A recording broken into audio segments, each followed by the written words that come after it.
and all of that. So thank you all for adding your organization names to your titles. It looks like folks are still trickling in, so welcome if you're just joining. We also have Representative Amabile is here. Just want to make sure I recognized her. She's probably escaping from a very fun debate on the House floor at the moment. So if she comes and goes, it's because they had a division or something like that. But I'm glad that you're here, Judy. So this is a bill. We're going to be introducing a bill that is largely just implementing Proposition 122. So you all were probably involved in various ways with Proposition 122. Some of you were proponents, some of you were opponents, some of you are interested but maybe weren't super active in the campaign or the writing of that ballot measure itself. So want to recognize that people are in very different places in the history of the proposition, but voters passed it. So we are now where we are. It is the law of the land, and it is now our responsibility here in the legislature to implement it. And my interest is to implement it in a way that works and in a way that is in the spirit of what the ballot measure was. But again, to do it sort of with the context that citizen-initiated ballot measures often do need to be to have sort of cleanup or implementation language or ballot bills in order to actually get them to go into effect in a way that sort of works with the rest of our government, bureaucratic system that we have for regulating things. So it's a pretty normal occurrence that happens often.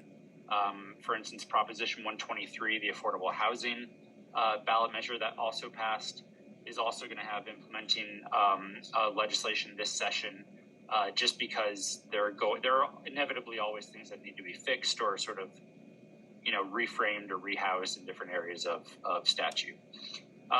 The vast majority of the bill, though, is to set up and implement the aspects of the ballot measure regarding healing centers. So I think everybody on this call probably knows much better than I do, but the ballot measure essentially, can be broken up into two parts. It's the part around the regulated healing centers and everything that goes into that, and then the decriminalization and sort of explicit allowance for personal use and sharing in an unregulated side of things. So because this is a bill about implementing that ballot measure, it's almost entirely going to be about the regulated side. So for some of you that might give you anxiety. For some of you that might make you feel like, great, that's exactly what you want the legislation to focus on. But that's largely what it's going to be. That is where there needs to be, fixes and changes and things to make sure that the spirit and intent of the proposition can be implemented in a way that does justice to what the proposition was trying to do. I would say, to give an example of that, the proposition, and I think there are folks on the call who are intimately involved in writing the proposition, so we'll open it up shortly and folks can correct me if I'm wrong or change or add commentary. But most of the regulation from the proposition is housed in Department of Regulatory Affairs, DORA. DORA, after the ballot measure passed, they kind of were like, whoa, we don't really know how to do this. So DORA very much regulates and licenses professions and occupations. They largely are not going to be involved in something like the actual providing of therapy, right? They're going to regulate the facilitator, for instance. They regulate all kinds of occupations. But if you think about like marijuana, obviously this is different, but marijuana is largely housed in the Department of Revenue. And they have a whole division, right, for enforcement of the marijuana laws that we have on the books. And then there's obviously a role for the Department of Health and Environment to play as well, because a lot of this is going to fall under the regulation of sort of like of products, right? The actual product that's given to a patient. So that's just an example of, the ballot measure, that those parts of the ballot measure are not going to significantly change from the experience of a user or a patient or someone involved. But it's a way that actually allows the government to set it up in the way that I think the proponents intended, but for it to be, actually done in a way that makes sense for how government currently regulates similar things. The way we're thinking about this is that DORA would be largely responsible for setting up the facilitators of the healing centers and what takes place at the healing centers. That would be developing rules and regulations around licensing requirements.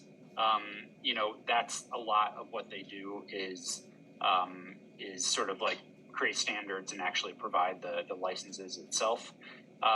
They will provide whatever rulemaking, clarity they need on what, adding more meat on the bones of what like a preparation session is or what administration integration is and things like that, just to make sure there's clarity. And so, at the end of the day, there's consumer protection, right? So consumers know what they're doing, there's consistency, and there's a general agreement on what the definitions mean. And so if you're going in for a session, it's generally going to follow, similar parameters wherever you go. There are other aspects. The Natural Medicine Advisory Board is seated within DORA, the Department of Regulatory Affairs. The board is going to have some authority that is kind of future looking and is separate from actual statutory authority. So meaning they are going to be doing a lot of the sort of more day-to-day, regular, more in the weeds recommendations as the system gets set up.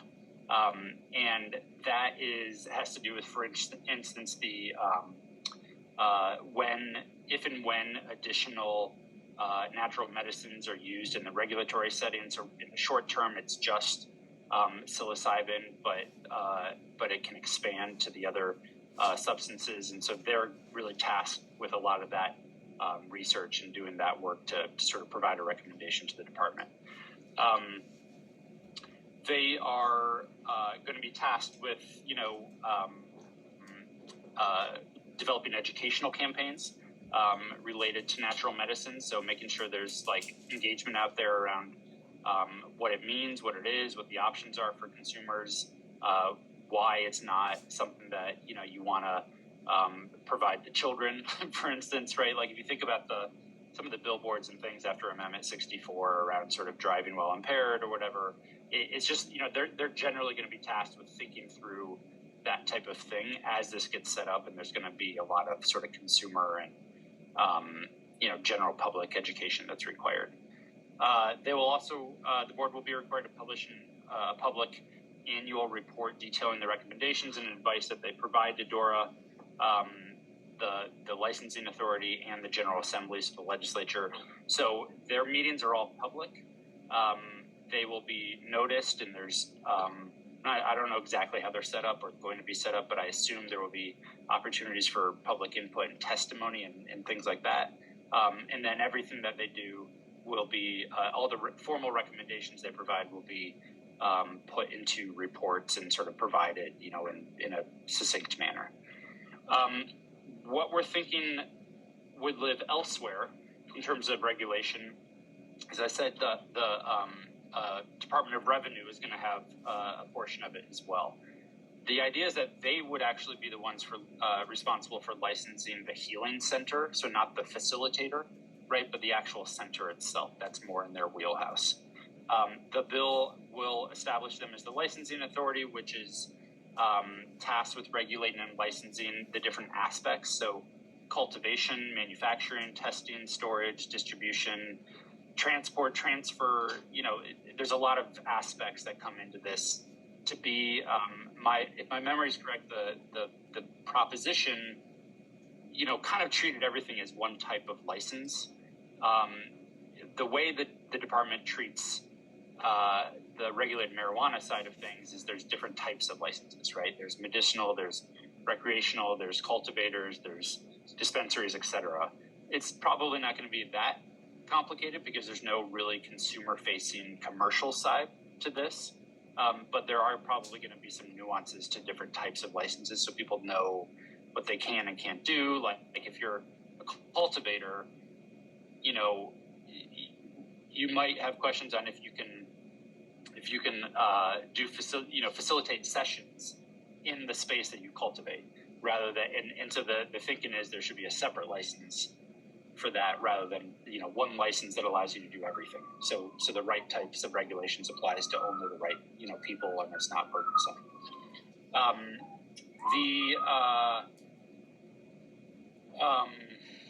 So I think I covered everything that's basically we're thinking would be in DOR. So the way to think about it is DORA would be the facilitators, DOR would be the actual centers themselves. And then there would be some much smaller aspects that would live within the Department of Public Health and Environment. They would be charged with doing any sort of like safety, and like testing of the actual medicine itself. I don't know what that's really going to look like, to be totally honest. Right now, and I keep kind of comparing it to marijuana, it's probably the most similar thing, but it's obviously different. But just for illustrative purposes, they do some of the testing of actual products that are sold from like a consumer safety standpoint right now in the marijuana side. And so if there is testing or anything like that, that would probably live in CDPHE, where they have labs and authority, where Department of Regulatory Affairs obviously doesn't. The bill also would create a funding mechanism that would enable the regulated system to be funded and to sort of actually be, functioning as a portion of the government. That largely is through fee revenue. That's, generally speaking, something that's regulated has to sort of pay for itself through fee revenue. It's just like it's not uncommon, but it's a particularly nuanced part of Colorado law because of Tabor. But the bill will actually provide startup funding so that, obviously we can stand all of this up before there's any sort of licensing and fee revenue coming in. And so it will be providing general fund revenue that would hire the staff and the FTEs and everything to get this system set up. And that could be, $1 million or more in the short term. A couple of things to add. The bill, so, everything I've talked about so far is largely on the regulated side. I think a lot of the anxiety is that I've heard from folks is on the personal use side. The bill is not aiming to criminalize or recriminalize or prohibit personal use or sharing by adults. It really is meant to implement the spirit of what the ballot measure established. And I'm happy to get into more details, but the vast majority of this bill is about the regulated side. I will say any parameters or guardrails that are put into the bill that maybe didn't explicitly live in the ballot measure, from my standpoint as someone who's going to be working on the bill, it really is for the purpose of making sure this is successful. It's not for the purpose of limiting anything for the sake of limiting. So, for instance, there are some concerns that if there aren't some basic sort of like competent policies in place, that it could invite extra inspection and attention from the federal government. And so it doesn't mean we are going to do anything that is counter to the spirit of the ballot measure, but I think it does mean that Colorado needs to show that we are responsible, and we're going to do this in a way that's very thoughtful and is actually, going to be successful and a benefit to Coloradans, rather than inviting the federal government to snoop around and say that we're doing something that's clearly illegal. So that's some of the spirit and thought of how we're approaching this. I will just say a couple of other quick things before we hear a little bit more from all of you. Look, I know there's a lot of there's a lot of skepticism and fear about this bill. Occasionally I go on Twitter, but I try to keep myself off of there. But clearly there is some anxiety around what this bill will or will not do. I just want to address a couple of the things on the front end. There's a lot of chatter about the Natural Medicine Advisory Board. The Natural Medicine Advisory Board was dictated by the ballot measure. The actual positions, right, that are on the board are spelled out in the ballot measure. They are selected and interviewed, or whatever process happened, by the governor's office. That is very common. That the governor appoints like thousands of people, I think, like every year to boards and commissions and task forces and stuff. They often are confirmed by the Senate, but not all of them are. This particular board is confirmed by the state Senate. It's a relatively perfunctory process. There is no involvement by the legislature in those appointments and who is chosen. And I had absolutely nothing to do with it. So I know there are thoughts that I'm somehow involved in that, but I'm not. They do get confirmed by the Senate. They went to the Finance Committee. The reason why they went to the Finance Committee is because that is the committee of reference for the Department of Revenue. So anything that's like, largely regulated in that area will go to that committee. They followed a very normal process that almost every other confirmation follows, and it was a public hearing. There's it's an open public meeting. I wasn't there. I didn't listen to the hearing. I assume it was a normal process where they presented themselves, explained who they are, and then the board may have asked questions and then voted. And the vote that they have, by board, I meant committee. The vote that they do in the committee is to recommend or not recommend to the full Senate. So they're not actually approving them. They're just sort of making a recommendation. And then a few days after that happens, the board confirmations are put up to a up or down vote in the for the whole Senate. And I don't remember exactly what it was. Probably a couple days later that vote occurred. All of that's provided with public notice. It's the very normal process we do almost every day in the Senate. And I just wanted to address that because there's I don't even know what totally the accusations are, but the board is what it is. They were appointed by the governor and we confirm them. Every once in a while, the Senate will deny a confirmation. It's once in a blue moon, and it's usually for something egregious, like the member doesn't meet the qualifications that are laid out in statute, or sometimes we do a little digging and we find out that the person has a criminal background that is very counter to the job they are being appointed to do.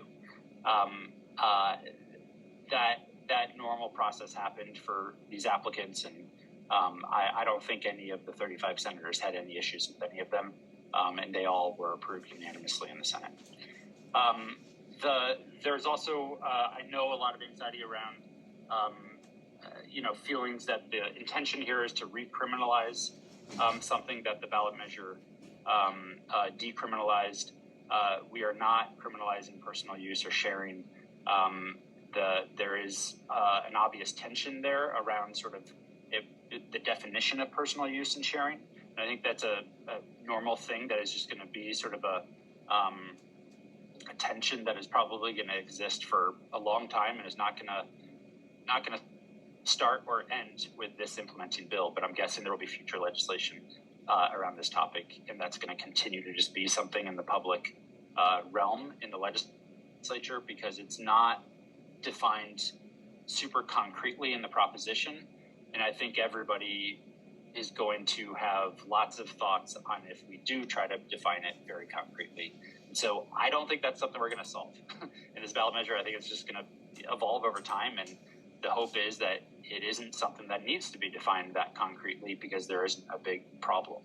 But I think that's frankly probably a discussion for the future, long after maybe I'm in the legislature.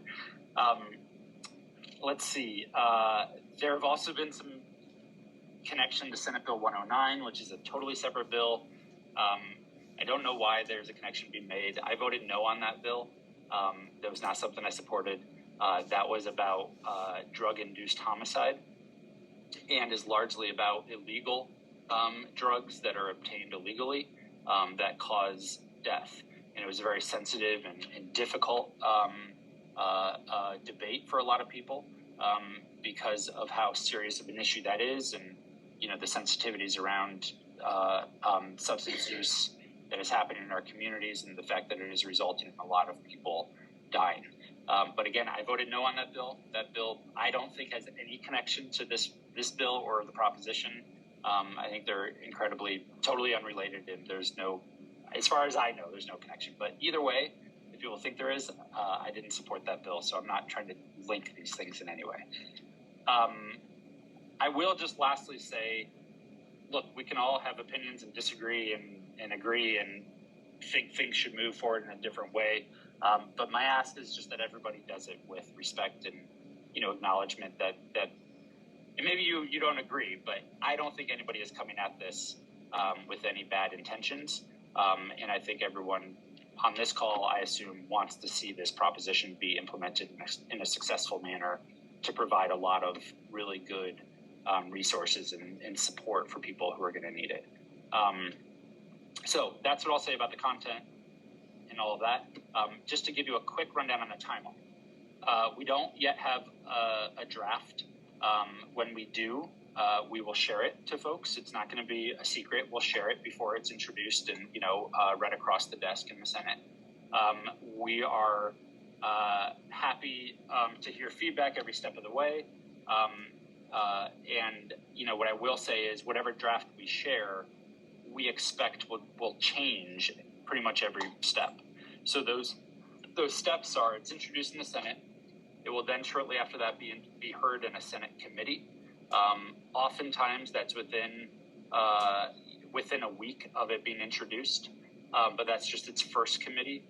This the committee hearing will be public. It'll be witnesses can come forward and testify for or against, or are advocating for an amendment. And then once it passes out of that committee, assuming it passes out of that committee, then it goes to another committee in this case, because it's a bill that requires appropriation of money. So the bill will go to the Appropriations Committee. That committee largely is only dealing with the financial side, not the content of the policy. And then if it passes out of the Appropriations Committee, it will be then heard on the Senate floor for a debate and vote by the Senate. That can't happen before 2 days after it comes out of the Appropriations Committee. So it'll largely, unless it's brought up on special orders with a 2/3 vote, which doesn't happen that often. But so it'll be a couple of days after it gets out of appropriations. It'll be on the Senate floor. Every bill has to be voted on twice by both chambers. So after it passes that vote on the Senate floor, the next day it would be scheduled for another vote on the Senate floor to actually, officially be approved by the Senate. And then it goes to the House and repeats that process all over again. And then if there are differences, there's a chance it goes to a conference committee, which is also public, to sort of figure out the differences between the House and the Senate versions of the bill. And then it goes, shortly after that, it goes to the governor for him to decide if he's going to sign it. So I just want to lay out the timeline, the process. We only have like a little more than a month left of session. So, it all has to be done by the time we get out of here in early May. But the last month of session is often a little fast and furious, and just want to make sure people knew sort of roughly what the steps are and the timeline is on the front end. Okay, so with all of that, and me talking probably way too much, wanted to open it up to suggestions, thoughts, questions, concerns, and it looks like people have already found the raising the hand feature, which is great. So I'll start with the order that we've got it. Well, the order keeps changing as you raise hands. So I'll start with you, Kevin Matthews, and then we'll go to Tristan, and then we'll take it from there. Senator, thank you. And actually, Tristan had their hand raised first, so I would defer to her to start. For them to start. Thanks. I hear too much from Tristan already. I get a lot of that, President Fenberg. Thank you for including the criminal defense bar in the discussion. I wanted to circle back to something that you had said about this bill having nothing to do with 109. My understanding is there was a floor amendment that was offered on 109 but voted down that would have explicitly exempted psilocybin and other natural medicines from that bill. I guess my question is, from a legal perspective, psilocybin is still listed in the Controlled Substances Act as a Schedule I controlled substance. So would this bill have any clarifying language to clear up the conflict between the decriminalization and the proposition versus still having natural medicines listed in the schedules for the Controlled Substances Act? Good question. As of now, that's not something we thought was going to be a topic in the bill. But if it's necessary, happy to have that conversation and maybe lean on you for guidance on that. Yeah, I guess we'll also know in the coming weeks what happens with that bill. I do remember that being an amendment that was offered. I don't even know if I was on the floor at the time. I don't think it was cowed, so I didn't actually vote yes or no on it. But if there needs to be clarity on how that bill, from a criminal standpoint, would interact with Proposition 122, I'm happy to figure out a way to clarify it in this bill. Great, thank you. Yep. Sorry, Kevin, do you want to go? Yeah, thank you, Senator. This is great. And by the way, I really appreciate the attention to detail in terms of better integrating Prop 122 into the state's regulatory infrastructure. At this time, it seems to make sense to me that, as one of the co-proponents of the act, that splitting up the responsibilities on the regulatory side make a lot of sense. And so thank you for that. And, really my main question is, which I think may be a lot of the reason why so many of our incredible communities on this call right now, is earlier you'd mentioned regarding the personal use side. Well, my question is, with this current bill, is there an intention to further define the personal use provisions? And if not, can we expect further definition as this goes through committee? Or what more clarification can you provide at this time regarding personal use? To be honest, I don't know if we know exactly what's going to be in the bill yet on that side of it. Most of the time that we have spent so far with, talking to DORA and DOR, et cetera, has been about the regulated side. There is, I don't know if we're going to define it. I don't know if we're going to, I think the question is there a policy need for better definition? And from my standpoint, the reason why there could be is so people know when they are or when they are not entering activities that could have ramifications from a criminal perspective. Like, the worst thing that I think could happen is people actually don't know what will or will not get them arrested and put in jail.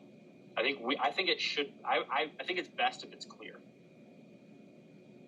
The conversations that I had with several of you at my town hall and then sort of, one-offs since then, I think there's a lot of ideas on how to do that, whether it's like hard limits or whether it is like a subjective criteria based on sort of like the activities you're doing, or whether it is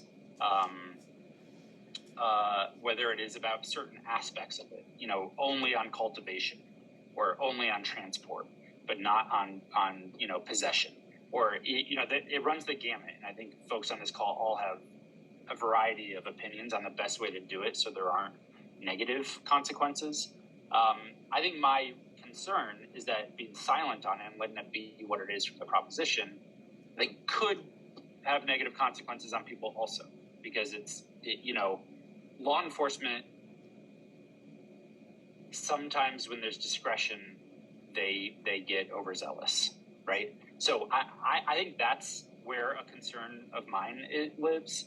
But I honestly think this is a really difficult area to figure out how to proceed. And I don't have the answer. I'll be honest. I don't know if there's going to be anything in this bill that provides more clarity around definitions. I'm open to it, but I would want to do it delicately so that it doesn't have negative consequences, and that it's done with buy-in. But I think down at some point, I think it's probably going to happen in Colorado. I don't know if it's going to be in this bill. I don't know if I'm going to have anything to do with it, but I think we should do it intentionally so that it protects the activities that we want to protect and makes it clear which activities would be illegal and which wouldn't. Thank you. And by that, I mean, obviously, like any bona fide personal use and sharing and ceremonial purposes, et cetera, would be protected. And somebody who's using that in order to do something that most people would call drug dealing would not be protected. But that's easier said than done. A beers, is that Angela? Is that the A? I think you were the next person with your hand up. Yeah, so I have a couple questions, and I'll try to be brief. So this bill was written with no consideration with Indigenous communities, as well as this being an Indigenous spirituality, and this gets into, the separation of church and state. So there's a high potential for criminalizing the activities that have been ongoing and are still going. And children are involved, adolescents, there are rites of passages. So, as we try to discuss with the proponents who did not want to hear us, that they needed to consider a lot of factors in that. So there needs to be an amendment for that, because this is a marginalized, disproportionately impacted communities of people that need to be considered that are completely separate from what is being considered in this discussion as personal use, because it's spiritual use. It needs to be defined. It's getting into the rights of folks. So the other thing is education. There's all kinds of things going on right now. They're, in my opinion, very subpar education. So there's a lot of potential for harm. A lot of the students that I have worked with, whether it was at Europa or somewhere else, they're thirsty for how to facilitate, how to administer, and we don't have that capacity. I mean, there's maps for MDMA, but even that, it hasn't been out in the community, so we don't know what that looks like in the real world, but we do know that in research, as well as people affiliated with research have been involved with sexual exploitation, harm, as well as stealing money from elders. So I would really like to see that as something, as a point of significance that needs to be addressed right away, because people are seeing dollar signs and not seeing people, not seeing the soul, and also not seeing the cultural misappropriation and co-opting of Indigenous spirituality. Yeah, I think that's really fair feedback. And if folks have thoughts on, there's several things there, but if folks have thoughts specifically on how to make sure we are not commercializing something that the proposition explicitly said wouldn't be commercialized, then I think I'm definitely all ears. My feeling is on the regulated side, as much as this is truly regulated medicine and therapy, the better, right? And then on the personal use side, that's a whole different story. But if we're going to license something, so essentially sanction it as the state, as the government, then I do think there need to be standards and make sure people are protected, because I think folks in those settings could be very vulnerable. So that I'm definitely interested in that, in a way to make sure this is more true to it being therapy rather than a commercial, venture for people. So if folks have thoughts on that. I also think this is an area where we're going to learn a lot over the next year or two, and there's probably going to have to be legislation, to address whatever it is that we learn. But, there might be some bad actors out there. It might make us realize, there's a loophole, or there might be some people doing great work but are not getting access to licensing. And so we need to think about what needs to be righted to make sure that this is more inclusive. So I think some of this stuff we can foresee, but it's hard to know exactly what the policy fix is sometimes. But I think this is something that we just have to know is going to be a process that evolves over time. And I think it's important that we, again, keep to the spirit of what the proposition laid out, rather than allow it to evolve into commercialization, which I think probably a lot of people have concerns over. But I think all of that's super valid, and I appreciate your comments on it. Yeah, it's very important to really consider that. That should have been, at the forefront, considering that we're even here because of Indigenous spiritual leaders and tradition keepers have kept this in a safe container. It is why we're here actually being able to discuss it. And so I really feel like, I'm here to represent Indigenous communities, but I am one person and we need a separate container. And if anybody's offended by that, just take a look around right now. and this is how it's always been. So we really need to have, ongoing conversations because, our people and our ways, we have had many opportunities to fail and succeed. And so we know what it looks like in a community setting. We know what it has looked like trying to integrate it in the West, what is called illegal, or underground.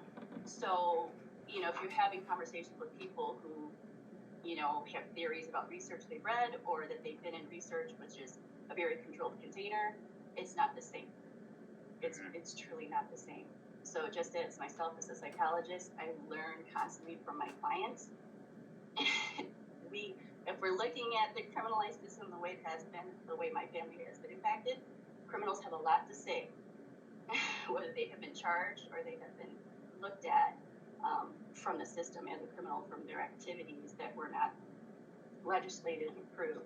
So I really want to push for that and hope that others can really support that because we haven't been heard, our voices been silenced, and we do stand to be erased. Thank you for your time.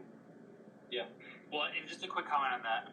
I think one of the biggest tensions in this conversation, this proposition, the forthcoming bill, is that it's putting a lot of detail and attention, energy into a regulated side of it, while at the same time saying, or you can just not be regulated, and that's called personal use. And I think on one hand that's good, because it provides that sort of space for the traditional Indigenous spiritual, activities that have been happening forever to continue happening without being sanctioned and licensed and regulated. I think it also just simply means this is all coming out into the forefront now, in the public space, in the public realm, which can be bad. And so the fact that there are sort of two paths for this thing that we're now legislating is right, but it also I also don't want to indirectly make this so mainstream and then also say, if you want to be a bad actor, just don't be regulated and call yourself spiritual, and then potentially do some real harm to consumers and people that are potentially vulnerable. So there's a natural tension that I don't know the answer to yet on how you appreciate and honor the sort of traditional activities that have been going on forever that will continue to go on, but not allow it in such a way that it allows people to exploit it to do things that are not what the intent originally was. And that's just a tension that I think we just need to manage. So I don't think you solved it. I agree. I agree. We don't want any more fake shamans. However, here's something to kind of sit with. So with Catholicism, right? With Catholics, the closest thing that they have that's taboo that would be somewhat equivalent to what we're talking about with, going into non-awakened states of consciousness with plant allies, plant and fungi allies and relatives is exorcisms. Exorcisms are not regulated. However, there have been cases in court where, such as Emily Rose, right? There's a movie about it, about them detailing how there was abuse. So there are ways to handle it. It doesn't necessarily need to be regulated. So looking at, spiritual cases in the past and how there is a definition and a delineation, segregation between the two is important. It's the separation of church and state. And to do something, again, such as writing mescaline, excluding peyote, is by definition of law choosing a specific religion over another. And so that is actually a violation. And I am saying it right here. I recommend taking out mescaline, period. Because you were talking about drug testing earlier, there's no way you can test and tell for sure if it's peyote or San Pedro. So, then you're getting into direct threats of environmental issues and ongoing protected federally Native American traditions. So those are just some things I sit with. There are ways to regulate it or not regulate it, but handle it through the court system. When there are bad actors and fake folks, they usually shoot themselves in the foot right away. Yeah, that's all I'll say. Yeah, no, that's great. Thanks. Okay, Ashley. Oh, I believe Kalumi had his hand up first. Their hand up first. Oh, Katumi. Thank you, Ashley. Katumi's over there on my screen. I don't really think that. It's okay. Just taking back a little bit of what my sister Angela was saying. So I wanted to double check, are these conversations happening already within the board? Are you informed of these challenges around the ways the bill is impacting Indigenous people? Is this happening already or not? And if it's not happening, what can we do? So you at least on my end, you cut out for a second. Did you say, are they happening at the board? I don't know. I've never met any of the people on the board. I don't know if they've had a meeting. Maybe other people on the call know. They were just recently confirmed, so I wouldn't be surprised if they haven't had a meeting yet. Last I heard, they were sort of doing orientation, like understanding what it means to be on a board and stuff like that. I don't actually know if they've had any formal meetings yet. How about for you and your office? Are you having this conversation in terms of like considering the impact on the Indigenous communities? Is this something that is in the forefront? It's definitely very much part of the conversation. I would say I haven't had a lot of conversations about this at all, outside of sort of the regulators and things like that, and then kind of one-off conversations that I've had with some of you guys on this call. How can we get more involved and support you? There's so much complexity around this, and we want to really be involved, but at the same time, we don't know where and how. Yeah, well, I would say, to be honest, it's been a little overwhelming with all the people that want to be involved. So I don't have the cleanest, best process to lay out for you, to be totally honest. What I would say though is that in some ways the best, like if it's direct feedback to the bill, I think the best thing is to write it and like have it in written form for us to be able to respond to and have a meeting about, rather than sometimes what's really hard is when the feedback is sort of general, right? And it's hard to sort of encapsulate it into like, well, what would that look like in legal language? But if you have general parameters that you want to, that you're like, look, whatever you do, I just want you to stay away from X, Y, and Z, and honor, A, B, and C in how you think about drafting it. That's totally fair as well. And if necessary, we can have a follow-up meeting to discuss, to dive deeper into it. So that's what I would say. I think part of the reason why we wanted folks to put their organization out there on their name, and not all of you are necessarily affiliated with an organization, is to just help us sort of channel it so that we know, like, oh, maybe they don't speak for their organization, but it's at least coming from that organization. So I think that's the other thing, is the more you can sort of consolidate amongst each other if you have similar concerns, I think that is, just easier to digest and make sure we incorporate the concerns into the legislation. I will also say that, one of the challenges is that if there are concerns about the proposition that are core to the proposition, I'm going to be a little hesitant to change the proposition, right? Like, we all probably have criticisms and wish it was written differently, or wish it went farther in one way, or whatever. But I want to try to stay consistent on both sides of the statement when I say, I don't want to veer too far away from the spirit of the proposition language itself that voters approved. I don't think that's, I think if I go too far, it's not fair to people who voted for it or people who voted against it, if that makes sense.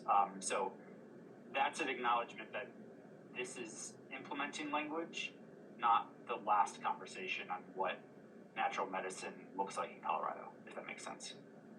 One more question. So knowing Yes. it's going the way it's going, and the system is going the way it's going, right? And we're not going to be changing that. What are the probabilities for us to actually propose and create protections for indigenous communities? Like through the bill. Through the bill, out of the bill, I mean, whatever. Just like having that input of like, okay, protections. It's a really good question. I think there's a few things. One is there could be things that we can put in this bill, or it could be a bill next session too, right?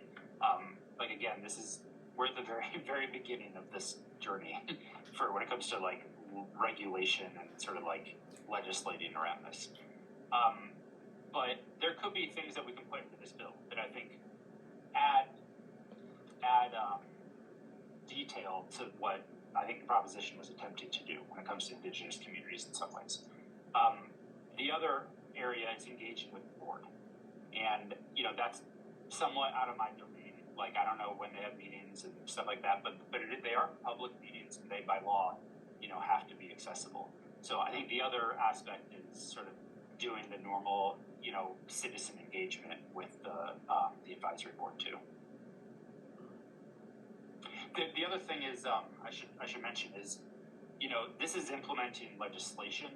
A lot of the details will actually be figured out through rulemaking, which is like, for normal people, it's like, are you kidding me? Like, there's like more process that I have to like pay attention to, and it's just an unfortunate reality, right? Because we have to follow certain legal standards of how we promulgate rules, but there will be months, if not years, of rulemaking after this bill passes to work through a lot of the details. And you can request to be put on the list to be notified whenever the boards meet or whenever rulemaking is proposed, and they have to allow a certain amount of time for public input and feedback. And that's also a very important, but I would say underused area of government for citizens to provide input on. And so we can provide more information on that as time goes on. But once this bill passes, it will then sort of trigger a series of rulemakings, and the departments will decide how to categorize it. So, for instance, we passed a bill several years ago on oil and gas, overhauling how we regulate oil and gas, and then that triggered like 4 years of rulemakings. Some turned out well, some turned out poorly. And if they turn out poorly, you can run another bill to be like, no, you got it wrong, do it differently. But long story short, it's kind of an ongoing process. And so some people hire lobbyists to help them with that. Some people just do it as citizens, right, or volunteers. Other people do it in different ways, but there are more aspects to shape what happens outside of this bill, if that makes sense. One last question really quickly about the personal use. So even communities are protected through the personal use. I know there is a section that says the personal use should not be commercialized, meaning there is no charge. However, there is indigenous community, like for instance, coming from Ecuador, right? And there is a lot of expenses that are involved on bringing elders from Ecuador or from Colombia or Peru, right? So that implies that there is actually an exchange of money. can there be any way through the personal use that another clause could be added so that that piece gets protected, or is that something that will automatically change to the professional use? Because it's That's a good. Yeah, no, that's a good question. I think that is something that's come up, and I don't know if we have great clarity yet from the lawyers in this building about that, but that's something I've asked as well, and I think personally I would like to make sure it's clear that you can charge for some services or at least get reimbursed, right? That doesn't then legally mean that you're selling the medicine. But I also think we want to be careful and make sure that doesn't then open the door to commercialization. So again, it's a tension, and I think that's something that we need to explore. But I think it's a really good point, and something I've asked as well. So that's something I'll look into. Appreciate it. Thank you. Yep. Okay, Ashley. Thank you so much. And I've got just real quick in the queue, yeah. I've got Melanie, Taylor, and Collins, and then we may run out of time after that. But if folks want to make sure they get something in or mention something, or if you want to do it offline, feel free to reach out after this and send an email or something like that. Okay, go ahead, Ashley. Thank you, Senator Fenberg. We really appreciate this opportunity to chat with you today. I just have a question on more clarity around specifics of the bill, language you have or language that's even being discussed. Are there any other sponsors of the bill? And what specific limits are you looking at, as well as restrictions on community healing?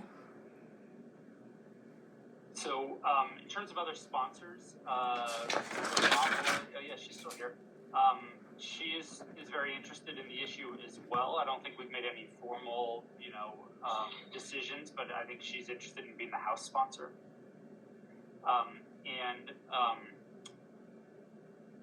Sorry, what's the second part of your question? I was wondering if there were any specific, because I know you're just in the beginning stages of this, but have you discussed, or is there any language surrounding what limits would look like, or what those discussions have been, and what restrictions on community healing have been discussed or are within the language already?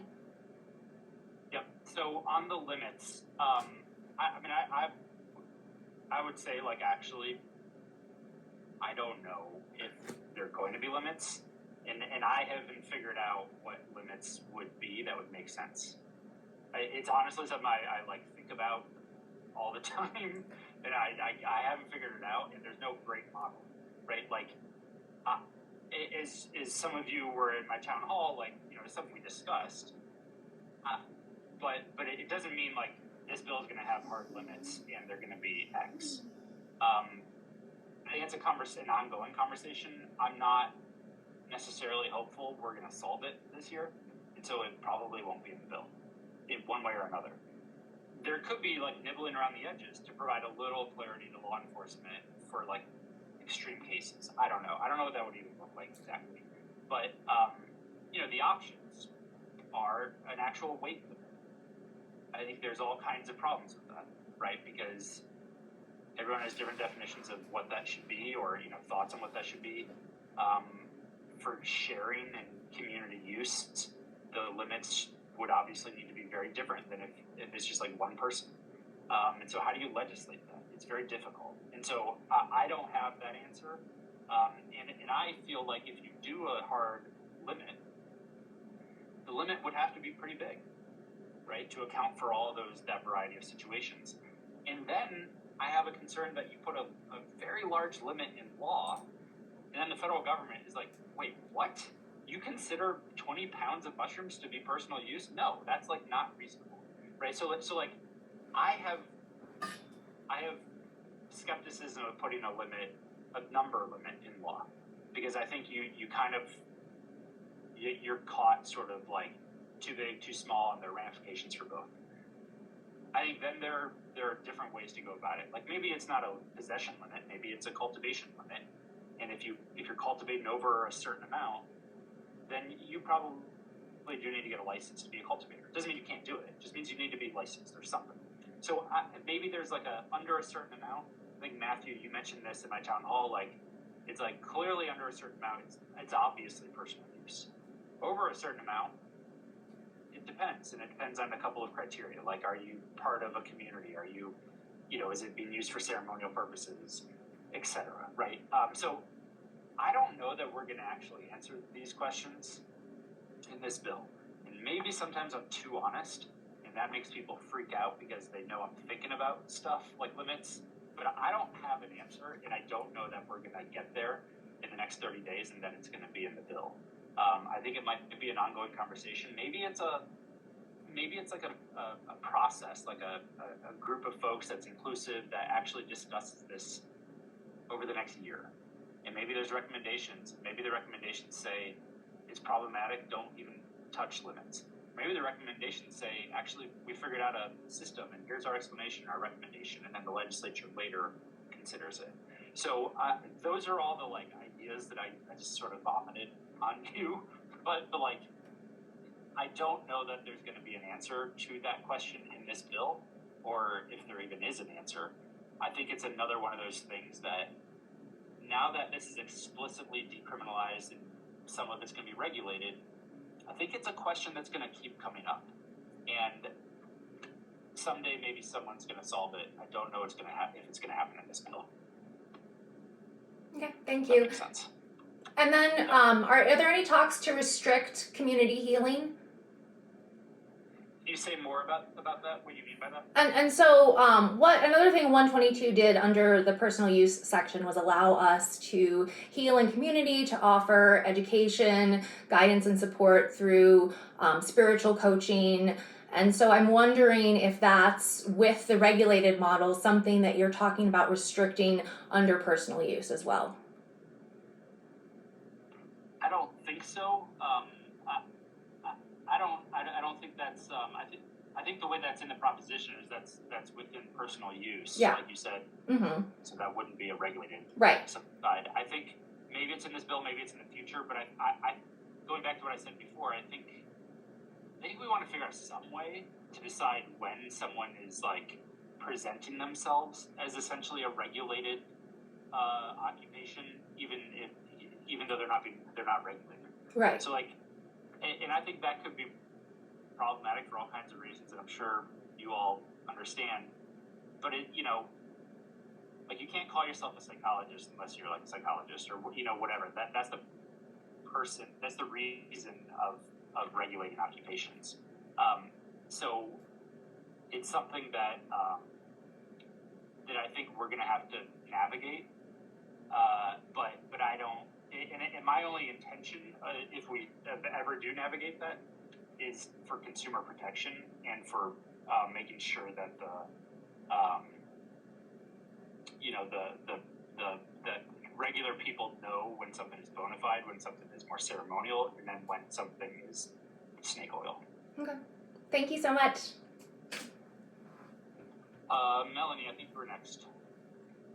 Now I'm having internet issues, but I don't know if that's me or I don't know if that's showing up on everyone else.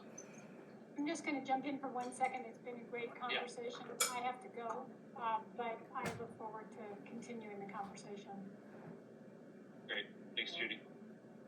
Also, I'm just mindful of time, and also Colin's had his hand up, so I just want to be. Oh, Colin's next. Yeah. Also, sure. I'd like to kick it over to him. Thank you, Melanie. I just had two quick things I wanted to speak on here regarding what we can do to ensure the success of social equity in this process. I think waiting for rule making is exactly what we did with cannabis, and I, as someone who advocates for social equity in that space, I'm seeing is that's not working, right? We don't want to model social equity in this after what they're doing in cannabis, because what they are doing is not working, and it's a different group of disproportionately impacted people this time around. I saw two things in the proposition that I did not want to see, and actually earned a no vote from me, and it was that serious, even though I'm a huge supporter of natural medicines. We are currently not limiting licensees to in-state residency, which is opening the door for companies like Red Light Holland, MindMed, Cybin. There are a bunch of massive publicly traded companies that are planning on moving in and pillaging the industry here, just like what happened with cannabis when we did the same thing and did not limit our licensees to in-state residency. And beyond that, I would like to see a limit on license numbers per entity, per beneficial owner. Because the other thing we're seeing in cannabis is that we've got companies who are buying social equity applicants, owning 49% of a company, but determining what the company should be called, who they can trade with, who they can work with. And I understand that this bill is about medicine, so commercialization tends to get things a little more muddy, but what I really wouldn't want to see in a bill about natural, or in an implementation program regarding that natural medicine is instant commercialization by billion-dollar corporations, right? Like we don't want to see that. We also don't want to see indigenous peoples cut out of any potential ability to get a license because the town that they're in has no more license spots to give out because Red Light Holland has all of them. So my question to you is, are you currently looking at more restrictive licensing criteria? And it's a tricky thing to balance, but more restrictive licensing criteria to keep outside interests and massive corporations from taking over the industry while also providing access for indigenous peoples to get licensed facilities and be protected in that way. No, that's super smart. I'm glad you mentioned that. Collins, is there, so I don't know that we are, there's some language in the proposition about consolidation, right? But it sounds like you and others feel like it's not enough to actually protect against the things that you fear. So I don't know if I don't know of any conversations that have happened like with the regulators around further limiting licenses in order to make it more accessible for others, right? But I'm super open to it. So if you have thoughts or ways that you would propose that we do it, if you could even just like write it up real quick and like even if it's just some bullet points of what you just said would be super helpful. Yeah, I can definitely. Because I'm definitely concerned about that too. Great. I'm super concerned about that too. I think at the end of the day, there are some parallels with cannabis, but there's also like, actually we sort of explicitly told voters this wasn't going to be what cannabis was when they voted on it, right? We told them this is medicine. We told them that this isn't going to be, a dispensary on every corner. So I think it's important that we reinforce that. So I think that's a really good comment. I completely agree. Thank you very much. I'll get that over to your office as soon as possible. Awesome. All right, I think maybe Melanie was next. Yes. And then we'll do Taylor and Megan, and then we'll wrap up.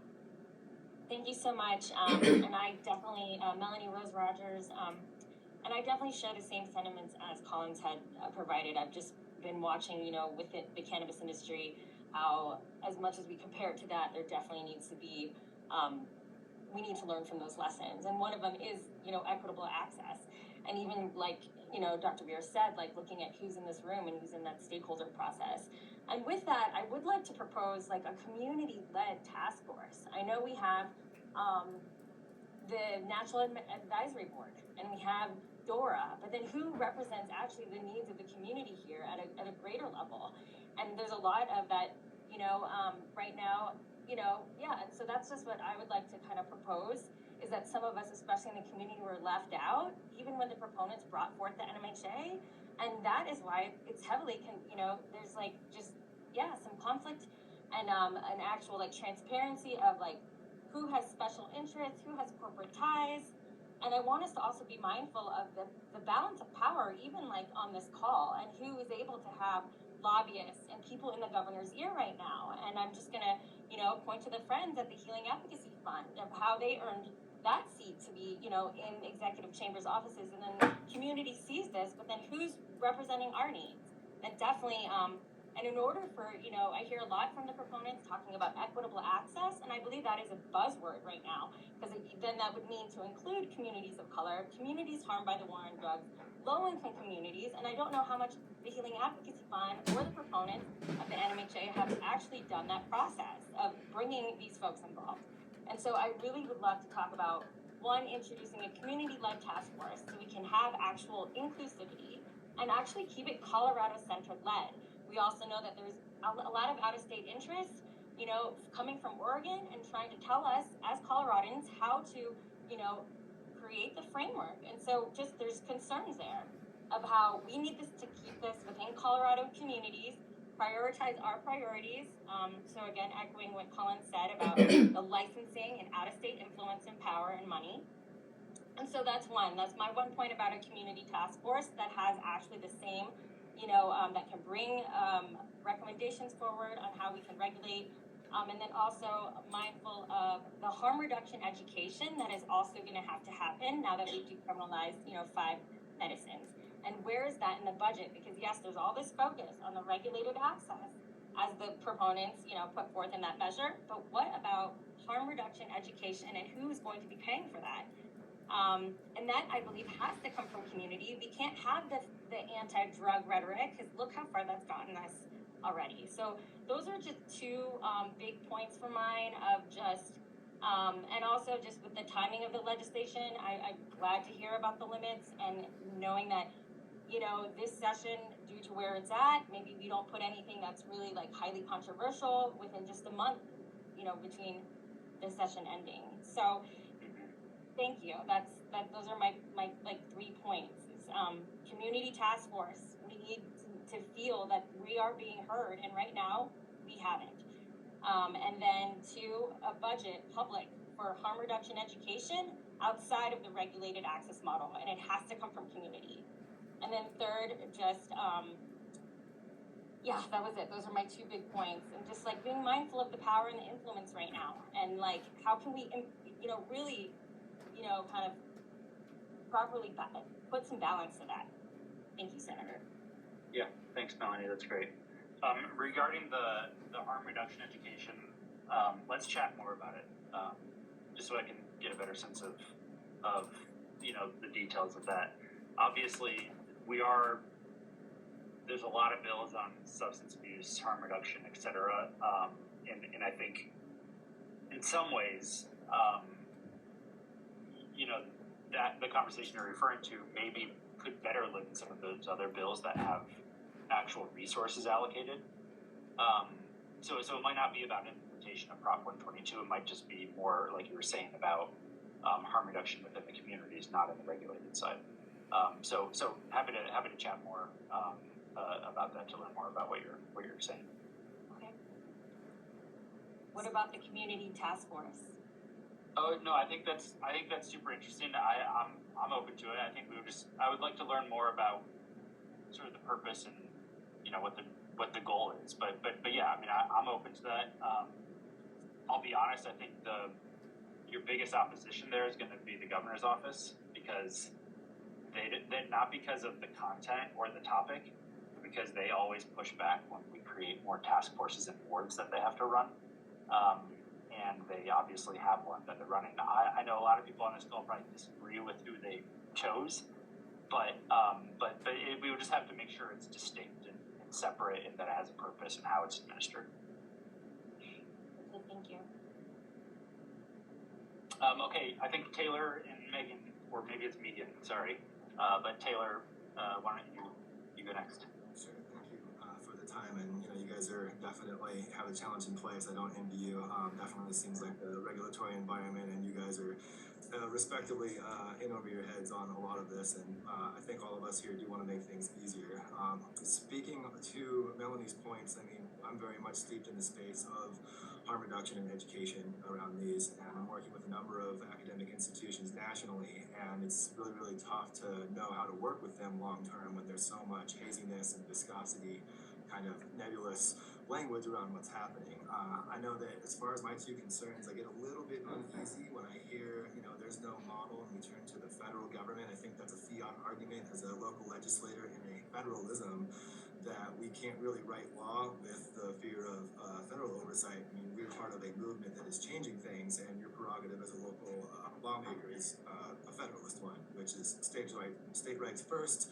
So the reason I mention that is that I'm curious if in our education and community involvement for defining policy moving forward, some of the language that I'm hearing here starts to put limitations on personal and community use that might be informing our educational warehouse to inform public policy of this nature in the future.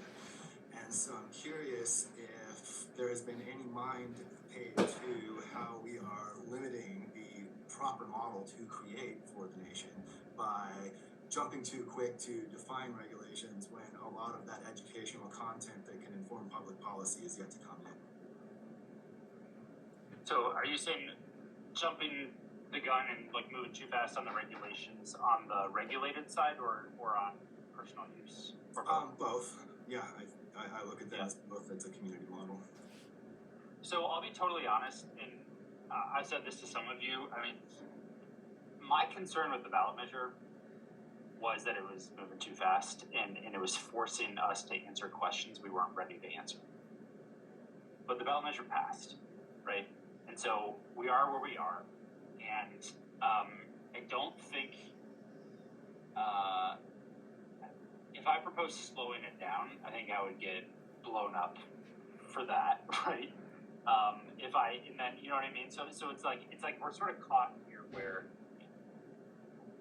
the voter said, go do this. I think we could unpack that statement even for a long time on like what they were telling us to go do. But they did. The ballot measure passed.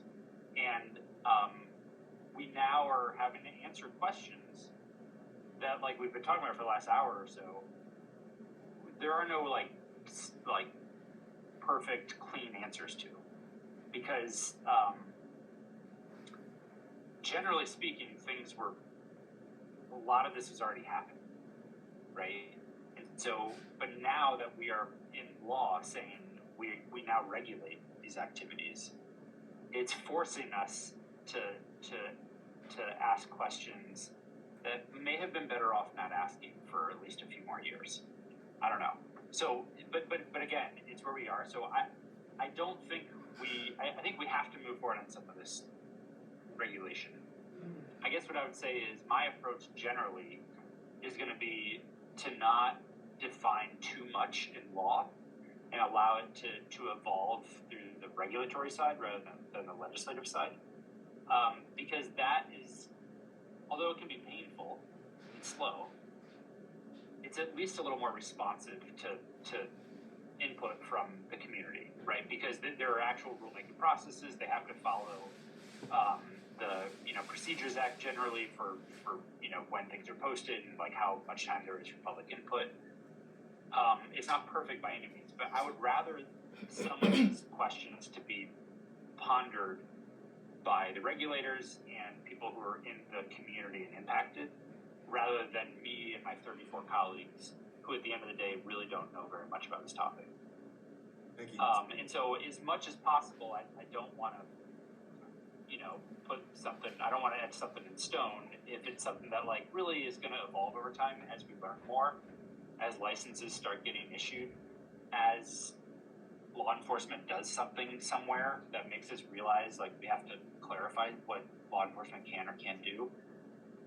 There's always going to be a role for the legislature, and we love getting involved the moment we see a headline of a problem. We like want to solve the problem, but I think most of this is best left up to conversations amongst regulators and those who are impacted or being regulated, et cetera.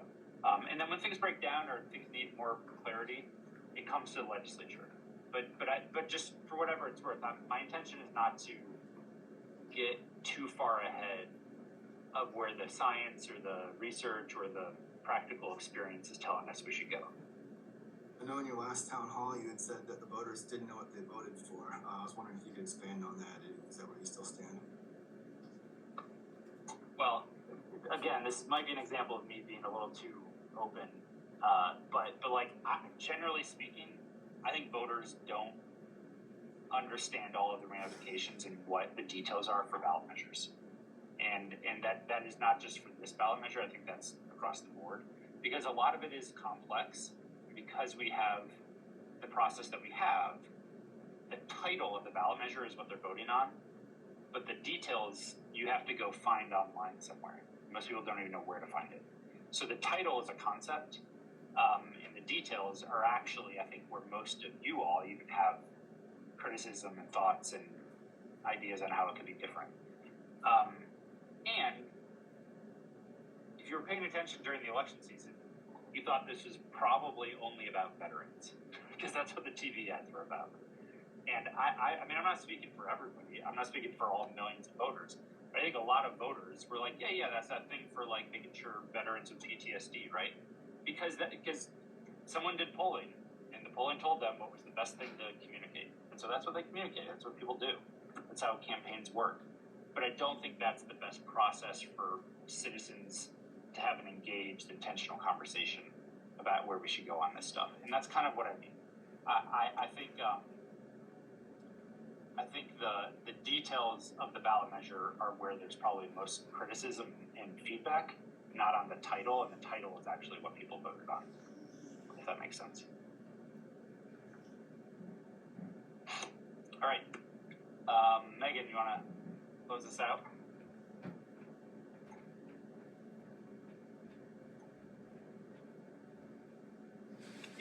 I think you're still on mute. Great, thank you. I just wanted to echo what a few of the leaders have said today and really ask for that community-led task force. I would really appreciate some community involvement, especially those of us that are familiar with psychedelics and making these regulations. I'm hoping that you're familiar with them, and if you're not, maybe you can invite some usage or really try and understand what it means to hold these as sacraments and as medicines, because they're both utilized in those ways. And with that being said, I'm curious how we can continue to be involved with you. I know that you said it's not the cleanest or best process that's there for us to be involved, and I would love to be an advocate in how to get that organized for you. I would love to invite you here to Heart Quarters and perhaps any other lawmakers that would want to come and learn from all of us that have experience and what some of us have even learned in the cannabis movement. And my request with that is please quit comparing psychedelics to cannabis. It's got a really heavy stigmatism and they are not the same thing. So it's really important, especially as we move forward, that those voters that don't know about this or aren't informed as you might think, let's especially be sure and keep a clear line with medicine, sacrament, cannabis, and psychedelics. It's really important for my heart, and the language is going to be really important for this bill. And with that being said, the last request that I have is please consider limiting these licenses to Colorado residents right now. I did see the mess that happened with cannabis. I did see the mess that happened in Washington with the Liquor Control Board running that. And I would really appreciate you honoring the 222,000 signatures that we got in this People's Initiative. We do know what we want. We do know the fine print of the Natural Medicine Health Act. We fought for it. We made it happen. So please be an inquiry to us. Please ask us, and then please let us help guide this process. And do not let other people come in from other states that have not took the initiative that we have. That's great. Thank you, Megan. Is it Megan or Megan? Megan. Megan, sorry. You probably get that a lot. Thank you for all of that. I really appreciate it. I would love to visit and come in person and experience it in a way that's outside of this building when I'm not wearing a suit. So would love to take you up on that. Okay. This isn't like this isn't something I thought I'd be working on, right? Like, I know that I don't have the experience and the background and knowledge that so many of you do. So in some ways, I'm just like a vessel for doing this bill, but it is something that I want to make sure we get right for the time we're living in, meaning that we do what is necessary for this moment to get to the next stage, and we don't do any harm in doing it as much as possible. And so, I definitely welcome further conversations and more feedback. I I think it'll be really good when there's something to respond to, right? Like actual language. So I think that will probably be, a productive next step. And I'm definitely interested in hear you on the community task force, or whatever it will be called, to figure out what role that can have outside of the board, and how that's going to work, how formal versus informal it is, and things like that. So I'm definitely open to that conversation and figuring out what we can do. And again, all of this stuff, not just what you said, Megan, but all of this, like, I just want to reiterate, and I apologize if I'm unnecessarily comparing it to cannabis. I actually really don't want this to be like cannabis, so I don't want you to get the impression that I do. I just think from like a regulatory point of view, for like in this building, it's like it's a way for people to understand like what we're doing in some ways, because it's not every day that we decriminalize and tell the government to regulate something that for hundreds of years has been criminalized. It's just like it's not a thing that happens every day. And so I think there's a lot to learn from cannabis to make sure we don't repeat that. But I also genuinely don't want it to be like cannabis, because I think it was very clear that voters weren't voting for commercialization in an industry like cannabis. I think voters knew that's what they were voting on when they voted on 64. I think this is very different. So I don't want to follow that as too much of a parallel. So I hear you. Don't take my references to mean that we're going to just, replace the word the word cannabis with psilocybin or something in the law. So hear you on all that, and then what I was going to say is, again, it's a work in progress. I mean, I'm probably going to regret saying this, but if there needs to be another bill next year to clean up things or to add more context, then I'm open to that. I think this is going to have to be an ongoing iterative approach, and hopefully all of you stay along for the ride and help with that, because I don't think this is going to be solved in this one bill. It looks like Veronica is sneaking in with her hand raised, so maybe if it's super quick, maybe I'll let you chime in, and then I'm going to have to run to my next meeting. You all can keep chatting with each other for as long as you want. Thank you. No, it's real quick. This is something that we haven't done before, so your subtle national put forth that most of those questions have really already been answered. There is a huge community that is right there asking to be tapped into. Task force, direct, indirect, it's there. So, even when you're in session, you're doing your work, and people are asking questions, there is a place for us to go get it. And that's not the way that it's been done, but that's what makes this so unique and so potentially incredible, is that we do have outlets within the community and information and wisdom from within the community that we typically don't have with ballot measures and writing law. So the more we can integrate that, I think the better, because, questions have answers. You just got to go someplace different to get it. So thank you for your time. Yeah, sure. No, I hear you. And no, I think a lot of these questions do have answers. I think the big question is, how do we have those answers make sense in a regulatory and legal framework that, for better or for worse, the legislature works in, right? How to merge that to the extent that we have to. But I totally hear you. And I think at the end of the day, there's a lot of input and feedback and folks that need to be involved in this process one way or another. And so I'm hearing that loud and clear. So I appreciate all of you sort of echoing that same concept. Really quick, I think if those answers are already there, they're inside us. So I think, how do we make them accessible for everybody? We're talking about accessibility, because I don't have access to any of those questions that I've already. Mm-hmm. Yeah. Okay. Well, thank you all so much for your time and engagement on this, a lot more to come, and we will be in touch when there's something that we can share with folks to respond to and what the next steps might be. And feel free to reach out anytime. Great. Thanks all. Thank you. Thank you.